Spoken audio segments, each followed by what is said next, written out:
All right, today we are doing Science 11.5, The Sense of Touch. Last time we worked on Helen Keller and we did the page that looked like this, and now we're going to flip it so it looks like this.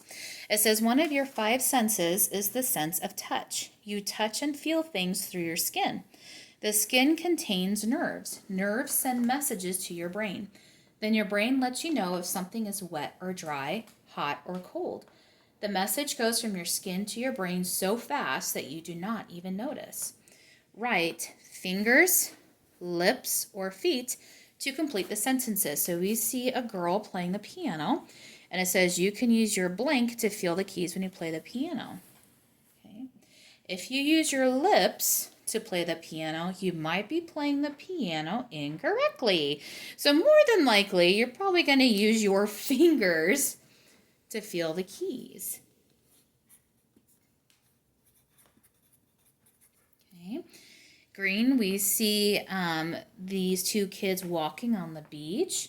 It says you can use your blink to feel the sand when you walk on the beach. Is it lips or feet? Probably feet.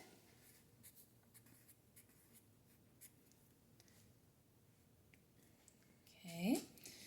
And the last one, you can use your blink to feel the warmth of a drink. So what would be left?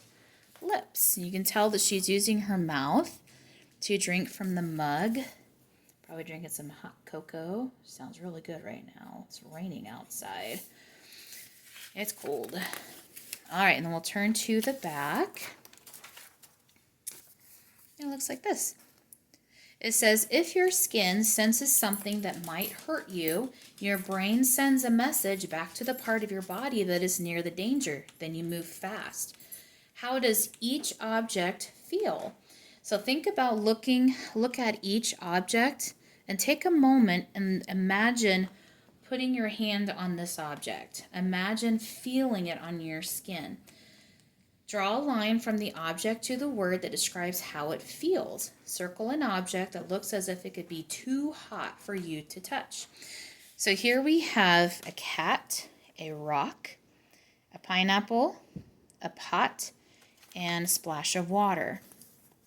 And the words are smooth, hot, rough, wet, and soft. And some of these words, you can use more than one word for each picture. Okay, so let's take a look at our cat.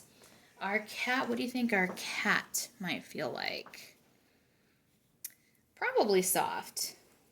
So we're going to put our pencil on soft. Okay. Maybe depending on the cat, maybe you're imagining the fur is smooth. That's fine. Okay. You know what? I'm feeling like every time when I pet our cat, his fur just feels so smooth. Okay. The next one, we see this rock and it looks shiny. So imagine holding this in your hand. And how do you think it would feel? I'm thinking it's probably going to be smooth. Look at this pineapple. How do you think that pineapple is going to feel? And now some of us may be thinking, well, when we cut it open, it's going to be wet because of the juices. But don't think about cutting it open. Think about holding a pineapple in your hand before it's been cut. How do you think it's going to feel? Probably rough. Because look at all these pointy things there. Then we see our pot, and it's on this material here that keeps the surface, like your table, from getting burned by the pot. So if it's using this, what do you think would describe what it would feel like? Probably hot. And we're not exactly sure what's inside there. If you thought, you know what, I think it could also be wet, you're probably right, because the liquid inside might be wet.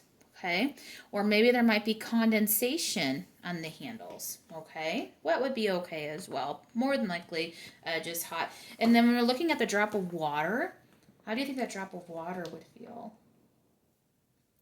It's probably going to be wet. We don't exactly know. Probably not going to be hot because there's no steam coming off of it. So I would say probably just wet. Number one, it says, what does your brain have in seeing and touching. You don't need to write this down, but I want you to think about it. What part does your brain have in seeing and touching?